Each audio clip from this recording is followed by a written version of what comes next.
মাত্ৰ 6 দিন হৈছিল বিয়াৰ 6 দিনৰ পাছতেই ঘটিল ভয়ংকৰ ঘটনা।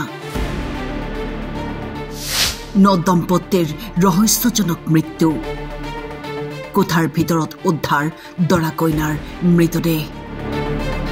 কৰিমগঞ্জৰ বদৰপুৰত সংঘটিত হৈছে এই চাঞ্চল্যকৰ ঘটনাই কঁপাইছে অঞ্চলবাসীক। ভাড়াঘৰৰ কোঠাত উদ্ধাৰ নতুনকৈ বিবাহপাশত আবদ্ধ হোৱা ৰতন পাল আৰু মাম্পি পালৰ মৃতদেহ। পুৱাৰ ভাগত বৃদ্ধা মাতৃয়ে এই দৃশ্য প্ৰত্যক্ষ কৰাৰ পিছতেই সৃষ্টি হয় হুলস্থলীয়া পৰিৱেশৰ।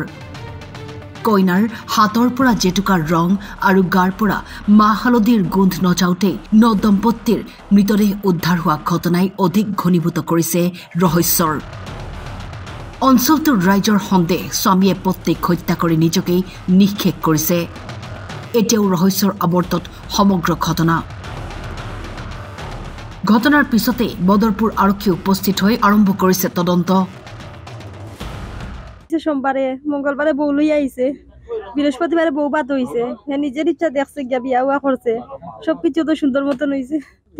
মারে কইরা দেখ না কইটা বাজে উঠেন না তারা ঘুম থাকি। আমি কইছি ঘুমাক, নতুন বিয়া হইছে গো, দোকানও বন্ধ, বাইরে আজকে সোমবার, ডাকিও না এলা খারাপ দেখায়, ঘুমাক্কা তুমি বইনের ঘরে চা খাইলাম মারে কইছে।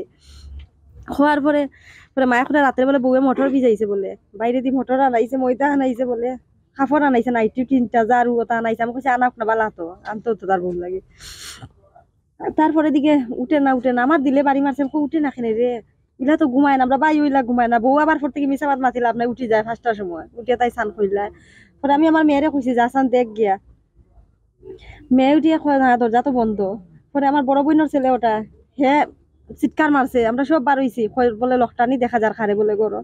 ওই চিৎকার মারিয়া আমি আমার জামাইরে ফোন করছি, জামাইয়ে কইছে আমি আমার স্কুল টিপ মারে আমার জামাইয়ে, বাচ্চারা রলি আমি স্কুলে যাইরাম, তোমরা থানাত যাও, আমি আইরাম। আমরা সুজা থানাত গেছি।